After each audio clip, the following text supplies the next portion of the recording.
Okay, I'm going to call this meeting to order. This is the regular meeting of the Board of Directors of the Vallecitos Water District for Wednesday, November 1st, 5 p.m. Can I ask Director Sinella to lead us in the pledge? Ready? Begin.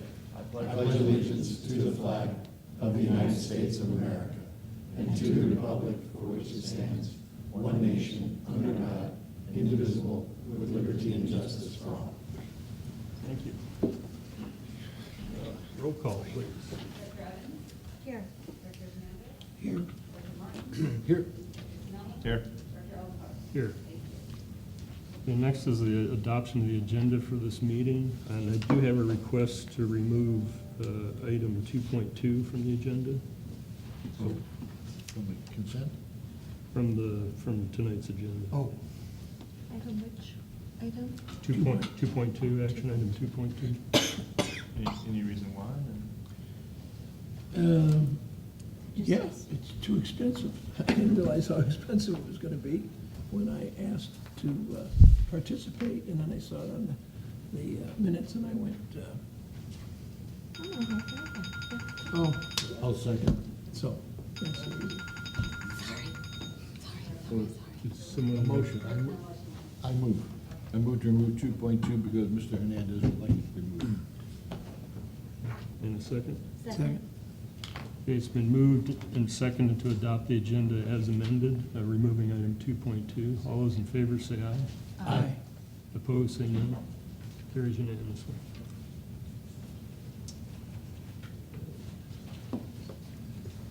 Thank you.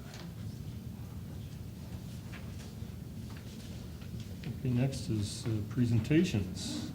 Chris. Thank you, President Elithar. I'm going to just do a couple brief presentations.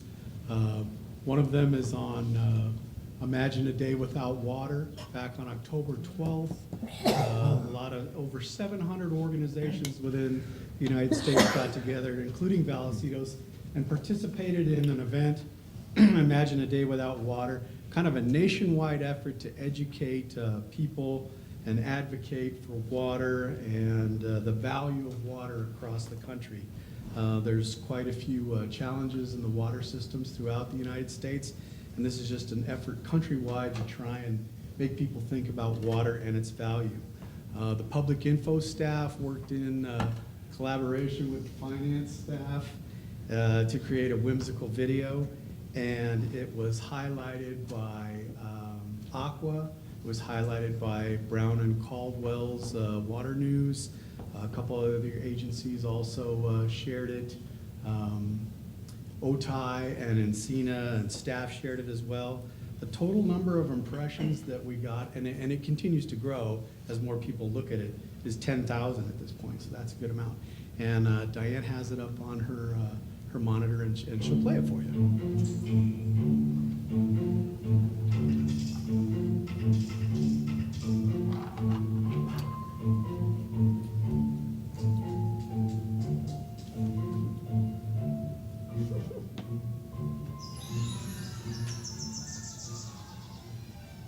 First, we need to do an assessment of how homogeneous the usage behavior and patterns are.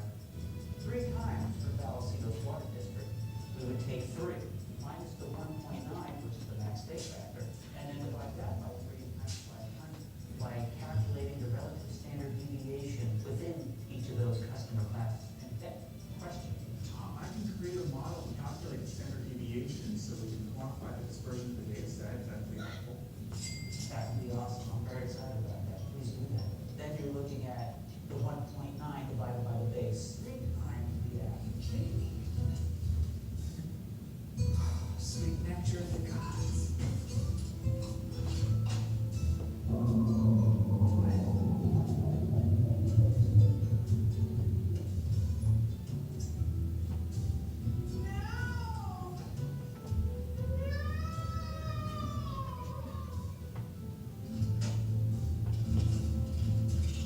Talk about first impressions.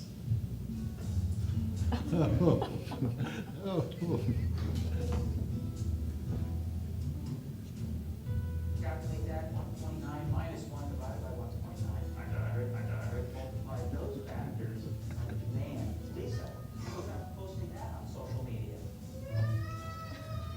Okay,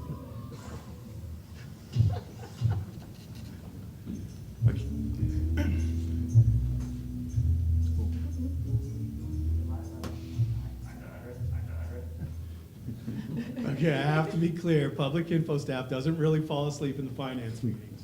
The other thing that I'll share is in the Keurig little cup, it was actually crushed Oreos, but it still had that aroma of the coffee that had been in there, so I guess it really was pretty bad.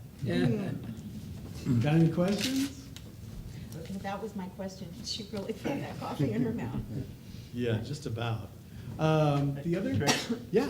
Yeah, I just wanted, I saw it on Facebook when you guys put it out there, and I just wanted to say, great job, it looks wonderful. I know it got a lot of positive feedback from the community, and I really appreciate the creativity from you and your team to try to outreach to different folks. I know you guys are having fun with the video, but it reminds me a little bit of the whole campaign, A Day Without Water, reminds me a little bit of the Great California Shakeout campaign, because not everybody, is going to just take regular news and facts and data and stuff like that. You got to kind of get creative and have a little bit of fun to reach them and get the message across. So that's really neat that you guys are doing that.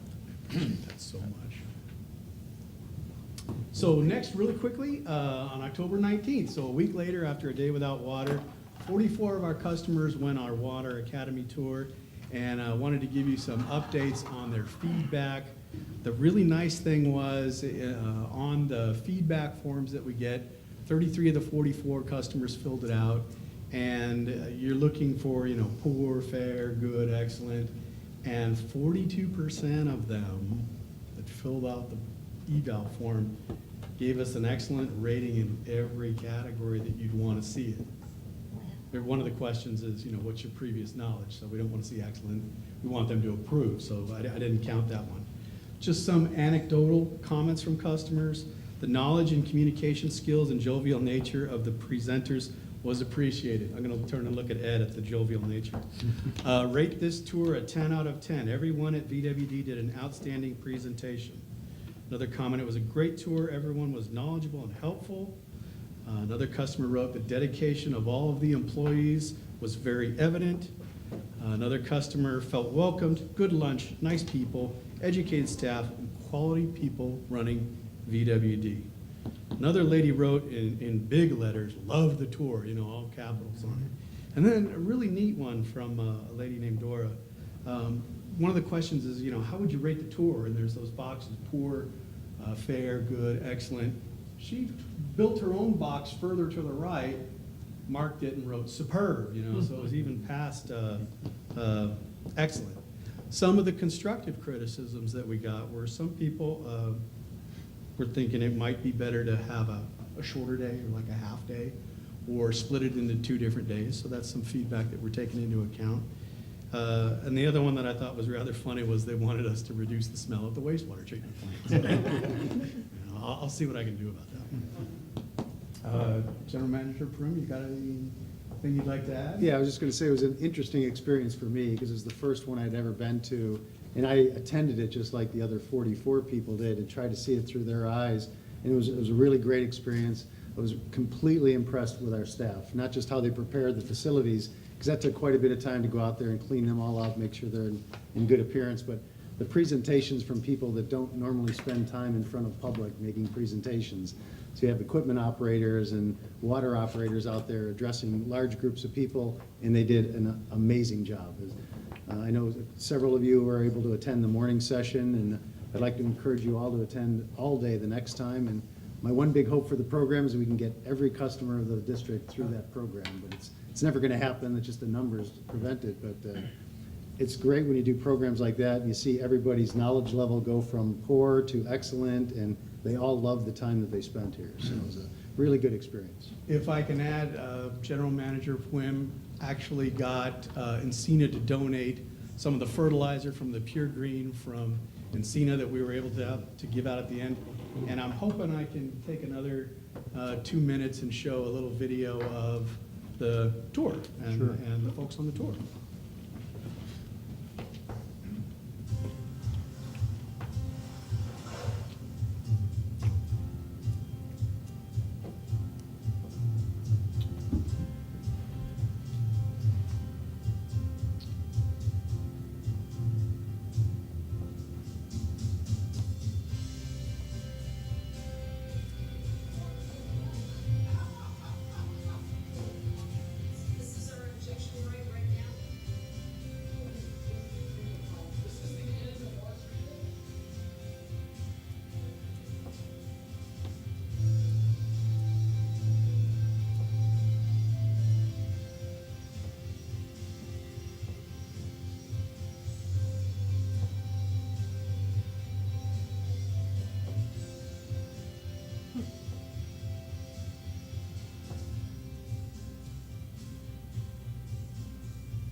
I'm not sure if it's real evident in the video, but there's a point where the customers are laughing when we're up at Twin Oaks, and that's James and Ed working their routine back and forth up there, up in that location. And we had really terrific weather for it, and I will take credit for that.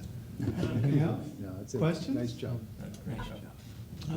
I have a question. My question is, this is very well received by the public. They really enjoy it. They really like it. And in the past, we've done 2 buses, I think. And now we're down to doing just 1 a year. Have you been told to cut back on expenses when it comes to interfacing with the public? Because I know we didn't go to the fire station either this year. Is there an expense thing that the board needs to know about so that we can make sure you're fully funded? I've been just being cautious about expending funds, but nothing specific on the Water Academy tour, no. Didn't we used to do two a year? We have, but I think it was a And they couple were years full? ago. Been a while. Yeah, it's been a while, and my thought, if I can indulge, was the talking with staff, and this is just internal staff talk, and I haven't brought it to the general manager yet, but thought maybe we could do, as some of them had suggested, maybe a half day, in the springtime, and then a full day in the fall, and that might be a way to deal with that, because we just go around the yard here for the first morning half, possibly feed them lunch, and then let them be on their way. And so have an abbreviated tour that we can do, so that we do 2 of them, but one is short and one is full. And that's something maybe I could bring to one of the committees, and we could talk about and discuss. Just as a follow-up to the questions, I'd like to see you do more of them. I'd like to see us get out there and do a little more public outreach and do more of those sessions. They're great. People love them. And the only way that you get more people to go on them is if you have more of them. And we haven't. So I'd like to see that not become a budgetary issue. Yeah, that's the conversations we've been having after the meeting is, should we be doing this more often and what's the best way to do it? One of the best indicators of whether you should do something more is if you have excessive demand. So if you put out the question and you get inundated by responses, that's a good indication you need to expand it. I don't know that I would say we're quite there yet. It's not like we had enough to fill 3 or 4 buses by the response, but we did limit it. We did say the first 50 or whatever. So, but we can certainly look into doing more events in the future. Well, I do think it's really important, and if we can do more, that would be great. But I know when we first started, we just did one, and I know a couple years ago, we were inundated with people, and we had like 66 or something, and I know we did 2 buses that time. But I think the half-day is an excellent idea as well, but I just want to stand and applaud our employees, Yeah, because they did I awesome. went to the first one, was blown away as a new board member by what I learned from that tour, and anytime I dealt with any of you, so Yeah. thank you for that. And I'm just so proud of you, and I'm really pleased, and I do hope we can do more. That would be great. I'm glad to hear the board would like to fund it as well. Well, and if I may add to that, I think these started 10 years ago, 8 years ago, before any of these board members were here. Were started by another board, and I know they used to have at least 2 a year, and they were 3/4 day experiences, as the one that I attended was a 3/4 day experience. The more people you can get out there, the better it is. I think the 2 half-days, you have a tough time, my opinion, you have a tough time getting people to come out twice. They come out one day, 3/4, I don't know what time you got done with it that day, but maybe if it's a 3/4 day, that makes more sense, I don't know. But the more, the merrier. And thank the board in the past for coming up with this idea. And I know we received an award at Aqua for doing this, and I think we should continue and do as many as we have in the past or more, my opinion. If I could just add, one of the benefits of kind of being almost an attendee, riding on the bus with the other 44 and listening to them, it struck me that they were all impressed with how big the district was. So you're in the bus and you're way up at Twin Oaks, and it felt like it took forever to get there. And then you get on the bus and you take it from Twin Oaks all the way down to Meadowlark, and most people are saying, are we still in the service? We didn't know the district was this big. So I think they get a better appreciation for how big the district is, how many facilities we have, and that's what you're hoping to impart on them, how complex the organization is. All right. Well, Chris, thanks for the feedback, and I'd like to thank all the staff that did a great job. Thank you. Thanks. All right, next is public comment.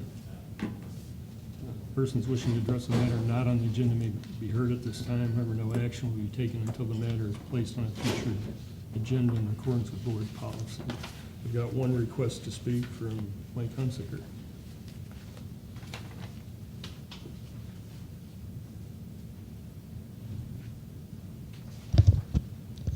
Mike Hunsaker, 115 Equestrian Court, San Marcos.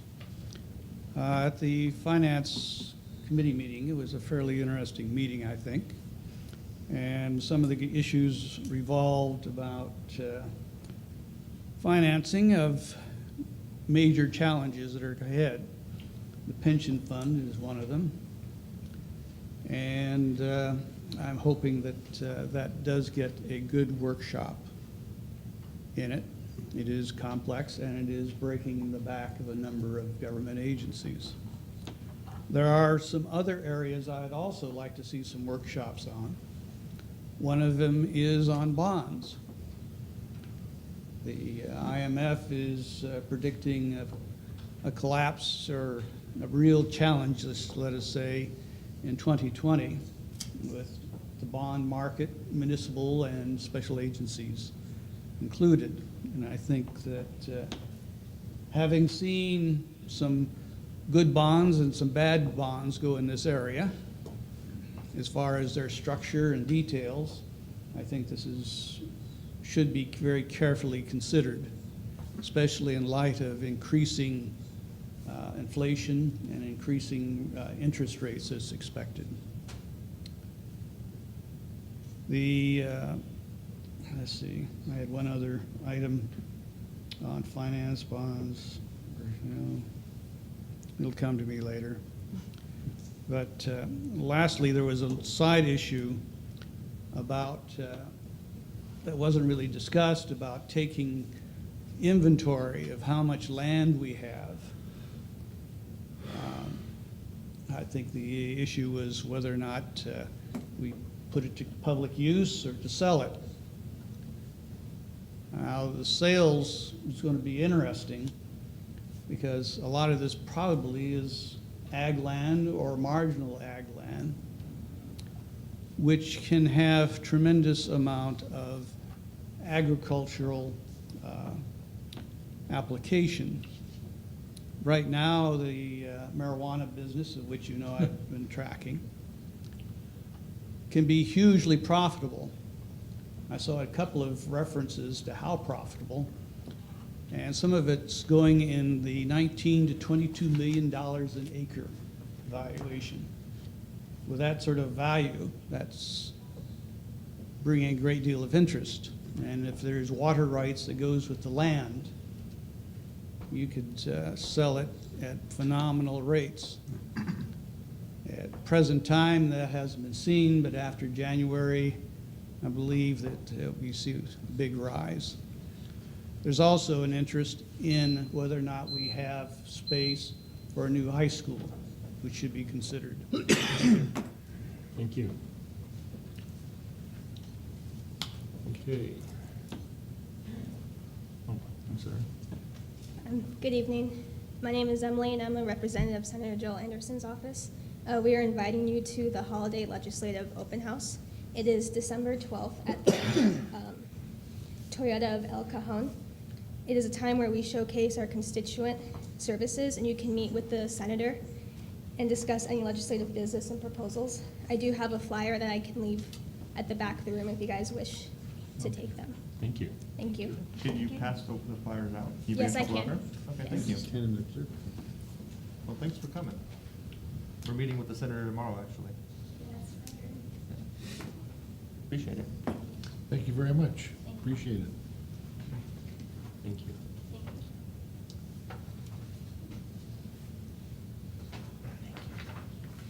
Thank you.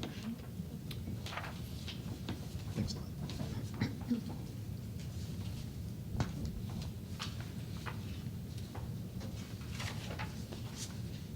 Okay, next is a consent calendar. All matters listed under the consent calendar be voted upon by one motion.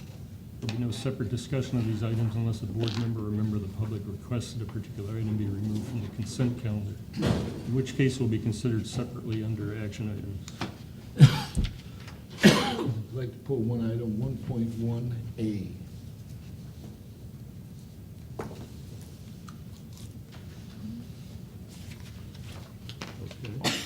Other than that, move to approve. I'll second. Moved and seconded to approve the consent calendar with the exception of 1.1A. All those in favor say aye. Aye. Opposed, say no. Carries unanimously. Okay, 1.1A. Go ahead, Director Murray. Okay, my question is, or my statement is kind of broad. And a month or so ago, we came up at a board meeting about a billing question came up. And it was actually directed to go to the committee, which handles such things, which is the Public Awareness Personnel Policy Committee. And I think that was pretty unanimous. The whole board wanted to see it go to the committee. I'm a believer that committees don't have decision power, that they bring everything back to the board. On this issue, there was a split in consensus on this board as to how it should be handled. Well, it just seems to me that what happened in the committee was you circumvented that system by calling it standard operating procedure, rather than this is an issue we need to deal with, which is what I thought it was. I thought it was more of a policy issue. Never would have sent it to committee, would have continued arguing that night. But I thought a committee was the proper place to vet it, and then when it came back to the board could discuss it. Not really realizing that this would happen, and especially realizing as a board member, that there is a split decision on the board about this issue, so probably should go back to the board. That's just my personal opinion. So I'd like to see this brought back as a future agenda item to discuss before any actions are taken by a committee without board approval. Director Hernandez. I apologize, Director Martin. We did discuss that at the committee meeting, and I totally blanked on it when I gave my report at the following board meeting. At the time, because it was a policy already in place, and I don't believe the direction, at least I didn't hear the direction, that we should discuss it at the committee and then bring it back. I didn't understand that to be in the direction. So by all means, if we want to bring it back, we can bring it back. And I apologize for not bringing it up at the board meeting that night.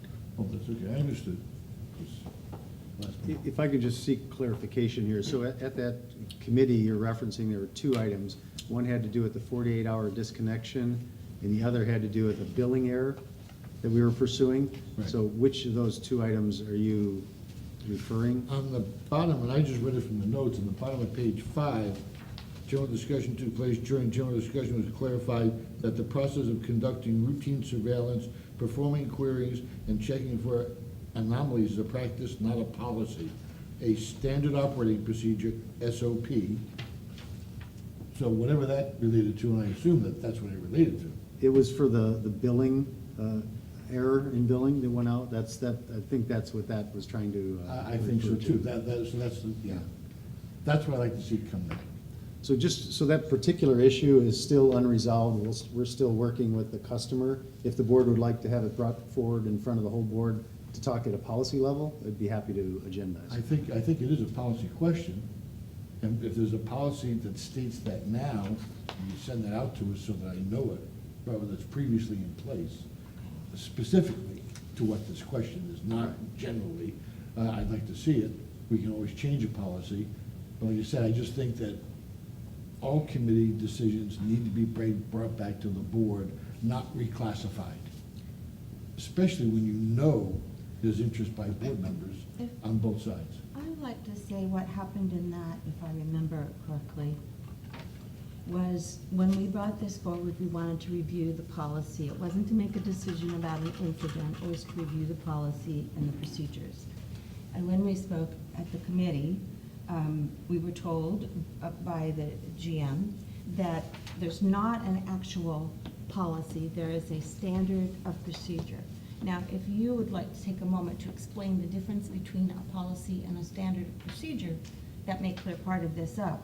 But the consensus of the committee was that we heard what the practice was and the way it worked, and we agreed in that instance it had followed the standard of procedure. We weren't, if we need to bring it up and we want to make it a policy, that wasn't our direction to turn it into a policy, was to review it. That was our direction, and we were not making a decision based on that, unless I'm wrong, Jim. No, We were I- not making a decision on that particular incident, what we could do. If we had, we would have come forward with a recommendation that we discuss it as a board. All we wanted to make sure was that the policy that the standard of procedure was followed on a quarterly basis, so that you wouldn't catch yourself getting caught like this, which was a transposition of numbers that didn't get caught for quite some time.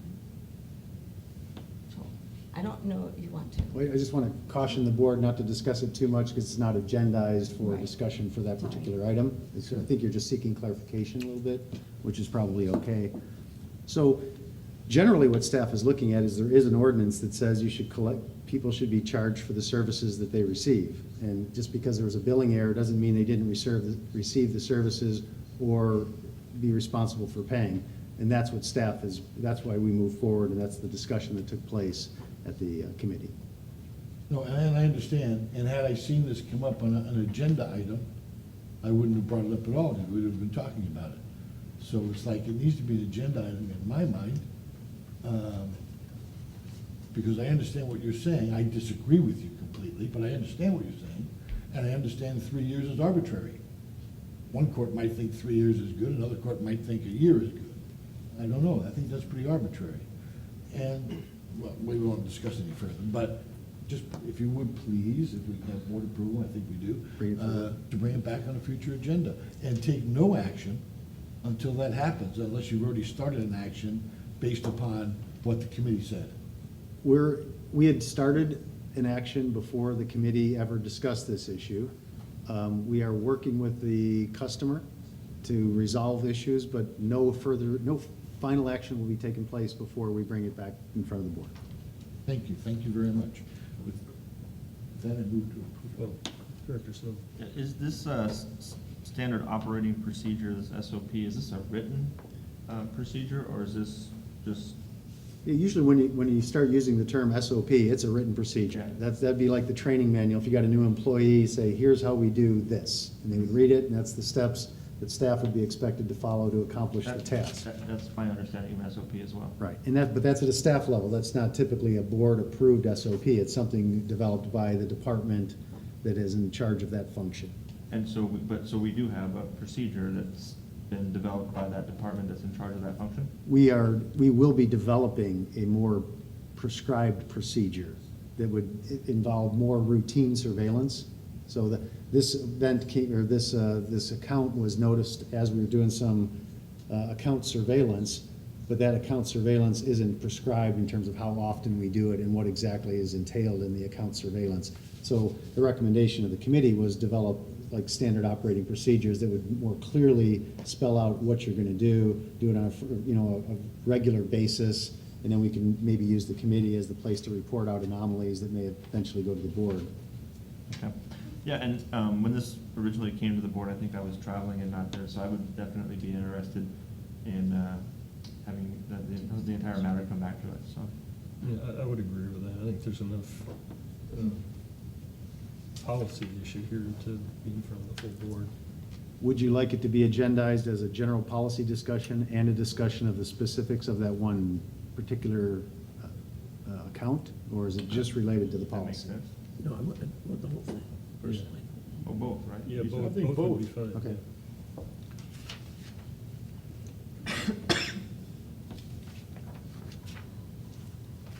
Thank you, sir.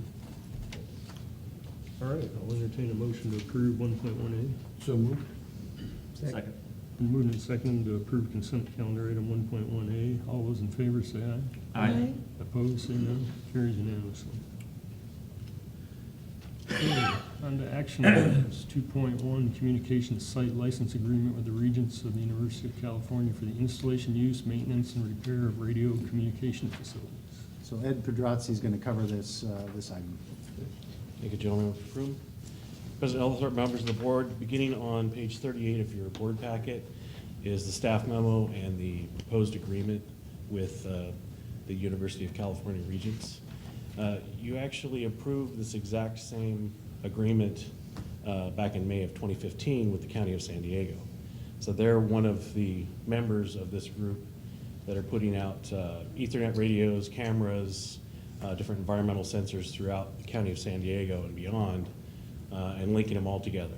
The County of San Diego really wanted it for purposes of talking to one of their fire stations, and then CAL FIRE uses the cameras to monitor fires, so you can see them coming, where they're going, the progress of those fires. We had approved it with the board and sent the agreement down to the county. And myself, I was in charge of this. I pursued the county for about a year, trying to get them to sign the agreement. They had some staff changes. It kind of fell through the cracks, and they never signed it, never pursued it. So we were contacted by UCSD and SDSU representatives that are part of this group. I met with them up in Coronado Hills. In the meantime, we had actually replaced the temporary tower that we were using up there with a permanent 40-foot tower that we needed for our own purposes. And it so happens it works out perfectly for them as well. So they want to move forward with this, and that's the proposal here for you tonight. Okay, any questions? Director Martin? I have a couple of questions, Ed. With the county, I understood there's a direct correlation, fire response time, our constituents. With the universities, I'm not so sure I see a correlation. Well, it's They actually, have a facility. this will still be for fire as well. So CAL FIRE, the county fire departments will still be using this. It's just that the county, for whatever reason, did not move forward with signing of the agreement. I don't know if there were legal concerns on their end. This agreement went through legal counsel just as the previous one did. They really didn't make any changes to it. There's some, obviously, name changes involved. But as far as the rest of the agreement, it's pretty much the same, and we have the authority to kick them off if they ever cause a So problem. we already have the antenna, all they do is hook up to it. Yeah, the tower is there. They'll put some environmental sensors down near the base of the tower, which was always planned anyways. Seismic sensor, some other environmental sensors, and then on the tower itself goes a camera and an Ethernet radio. And we'll actually have access not just to that camera, but the rest of the cameras. So it will actually benefit us during a fire. A lot of times, knock on wood, Coronado Hills has caught on fire, so usually it doesn't start there, it progresses to it. And not to get nitpicky, but just a curious blanket question. For instance, when we build a locker room addition, there's X amount of time put in from our staff that we have to pay for. Well, you have your time invested in this. We don't even recoup that? My time really was a couple hours visiting with them the first time up there with the County of San Diego. They ran their tests, and then a couple hours this last time. A little bit of time on the computer with sending emails back and forth and to legal counsel, but not a extensive amount of time. What about ongoing time? I mean, No, there'll be no maintenance on our part whatsoever. It won't affect us well, operationally. how about access by? Once the equipment's put up there, unless we get a lightning strike or something where they need to go out and replace equipment. So there's no personnel from this working group that need to get in there periodically to maintain it? If they do, then they'll go through myself and my staff to go up there and meet with them, but it's not anticipated. We actually have a similar agreement with, trying to remember the name of the organization, but we have a seismic sensor out at our North Twin Oaks tank number 2 in Vista that they actually have to go through our gates to get to it, and I can't remember a time where, since they installed it, where we've had to go out and do anything with them. All right, any other questions? I'll entertain a motion. Move to approve. Second. Moved and seconded to Move staff's recommendation. All those in favor say, oh, I'm sorry, we've got a speaker. Come forward, please. Hold that vote. Hold that vote. Thank you, Director Markham.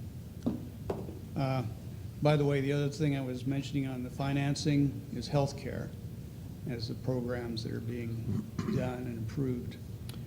On cell towers and such, and when you get in the rural areas, it's a love-hate relationship. I can't tell you how many hours I've spent in public meetings with rural groups on cell tower designs and such. I just had some quick questions on whether or not there's already a emergency power generator system up there. There was some input on the agreement that I saw there wasn't going to be any hazardous material. Well, 50 gallons of diesel fuel in a fire hazard area can be quite a hazardous substance. And I didn't see any easements for how the equipment was to be powered. And I'd like someone to address those issues. Thank you. There is no emergency generator on site or any hazardous materials, no fuel of any kind. If the power goes down, it goes down. We do have experience from fires up there before, so we actually have a portable battery pack that we can take up there. There is some backup power on site that is just a battery, about the size of a motorcycle battery, that keeps our SCADA equipment up. It's not going to power their equipment, though. There's already power, electrical power running up to our repeater on top of the hill, and it's more than enough for their purposes as well. They're going to use very few watts to do this, so that was something we thought of as well. So they're not looking to put a generator or anything else up there. And the tower already exists. Our tower already exists. It's ours. And we paid 100% of that. We did. No one chipped We were in. going to anyways. Yeah. Yeah, we needed it for our own purposes. They have offered if there's another site, though, in the future, they'd be happy to pay for a tower. If there's another piece of property that they want to do this again, which would also come to the board. This is a question I have because I brought it up before, but not recently. In the last couple of years, I brought up an old general manager, was why don't we have cell towers all over the place? We have the prime position for it. Instead, I see the schools having it. I'm not a big fan of cell towers, but there's money to be made there. Why don't we have them, and why do schools that are in low-lying areas have them? That's actually a discussion that the general manager Prum and district engineer, we have discussed that. Oh, okay. All right, I'm just, there's a moneymaker. Can we do something to make money? We do have a current cell tower at Metal Arc Tanks, right, that is Where? receiving, Metal Arcs 1 and 2 over near Carlsbad, Uh-huh. so just above Rancho Santa Fe Road. We do have, that we are receiving money for that. Oh, And that's the only one in the That's district, the right? only one that I'm aware of. Is that correct, Jim? It's the only agreement we have?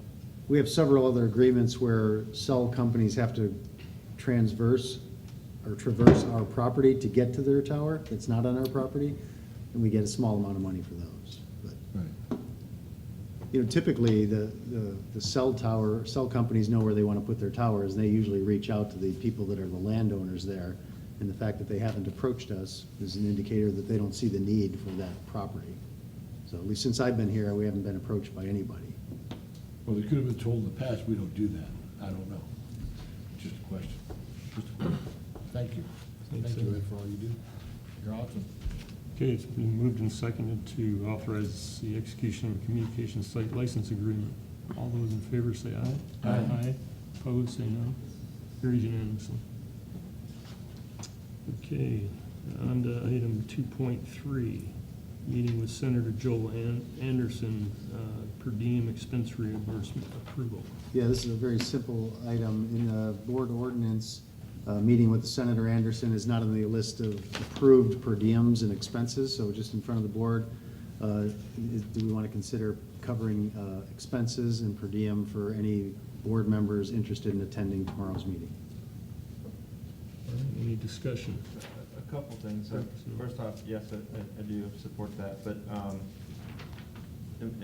am I going crazy, or did you send us an email after the last board meeting when we first talked about this, saying that we didn't have to do this? That would have qualified automatically, or maybe, and I could be going crazy, it's been a busy time of year for me. I'm not gonna question your sanity, but I don't recall that Okay. conversation. Okay. But, I'll you may look be it up, right, But either way, so because I could have sworn there was an email that said that we wouldn't have to do this, and I just was wondering if there was a reason why that changed, and it did come Yeah. back to us. But either way, I'm supportive of it. I'm glad to be there, looking forward to it. That's a motion. Second. Moved and seconded to authorize the cost to attend the event, including mileage and per diem. Any other discussion? Clarify what time it is? 10:30. 10:30. Thank you. and his office is at City Hall in San Marcos. All right, I picked it up. all those in favor say aye. Aye. Opposed, say no. Carries unanimously. Okay, on to reports. General Manager. I just have one quick one. So several weeks ago, I think it was, we had a service line leak along Traveler Way, I believe it's called, or Traveler's Way, right across from Home Depot. We had to do some repairs. We'll be out there again tomorrow night. We don't think we'll be having any impacts to San Marcos Boulevard traffic, but it's possible that we will. So just so the board is aware that we'll be out there starting at like 10 o'clock at night, something like that? At 8? Okay. That's the street just heading to Camping World and Holland, or whatever the name of the other company is. So that's all I have. All right, thank you. District Legal Counsel. The California Supreme Court granted the city of Oroville's petition for review of the lower court's decision. That case involved a sewage backup from the city's sewer main through a private lateral to an office building. And the lower court found that the city was liable for inverse condemnation, despite the fact that the building owner had failed to install a backwater valve, which was required by the ordinance of the district.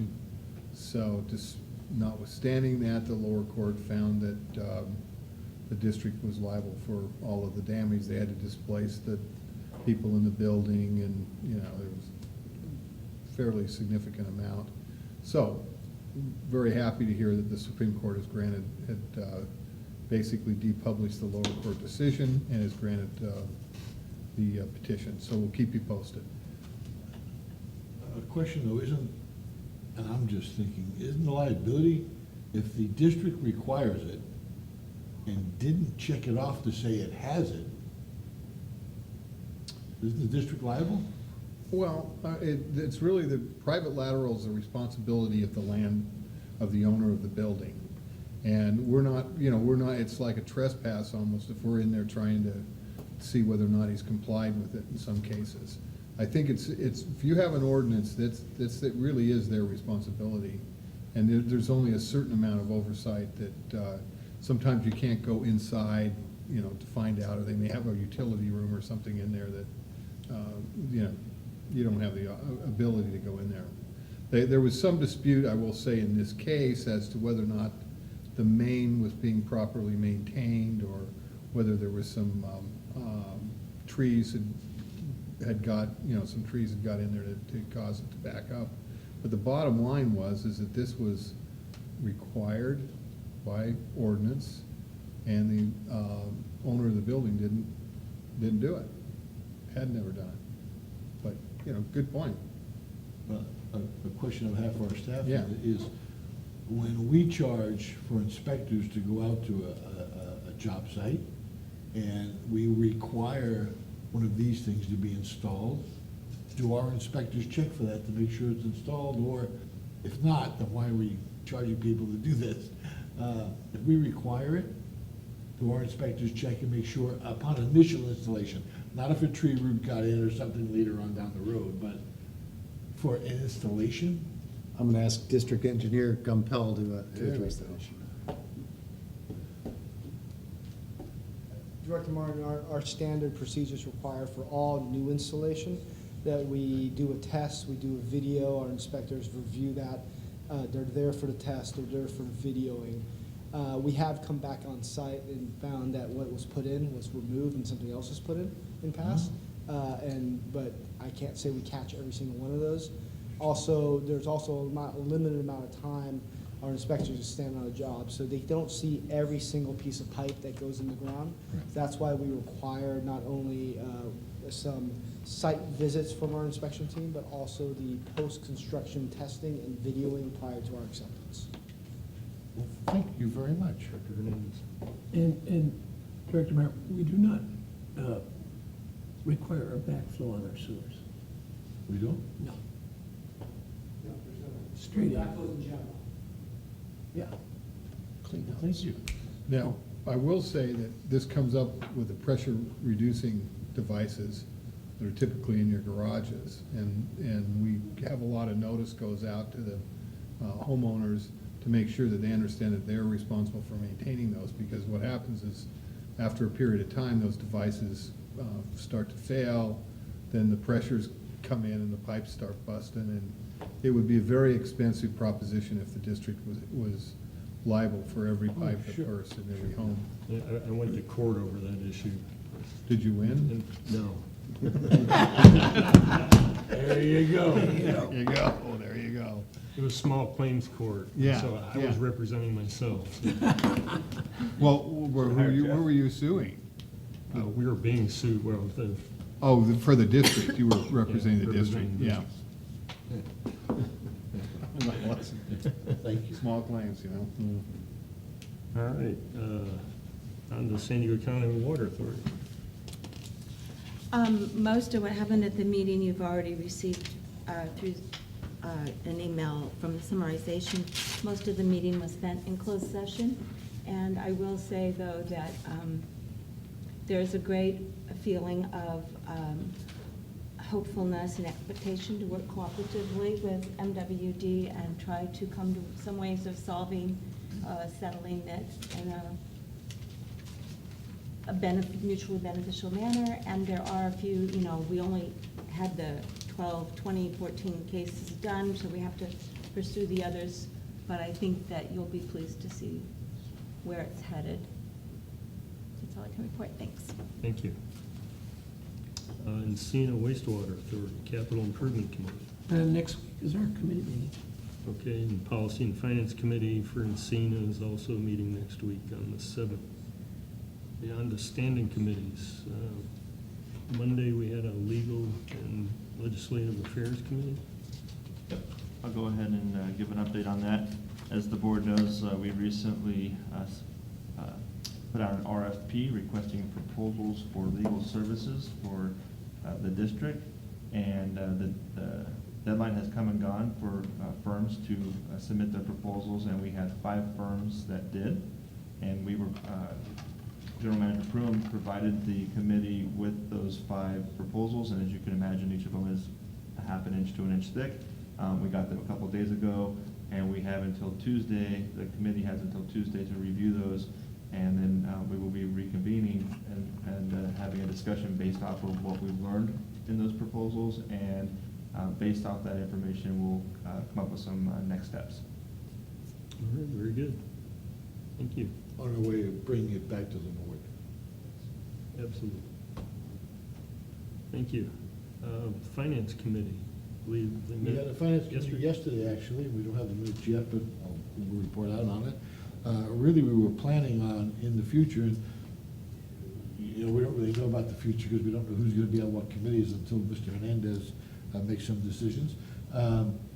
But that we're planning out things we'd like to see on our agendas, things the finance committee would like to do, so that in the future, the finance committee, when something's brought forward by staff, the finance committee can give it a, hey, we saw it, we like it, at least give an opinion when it comes back to the board. But everything comes back to the board, we're not making any decisions.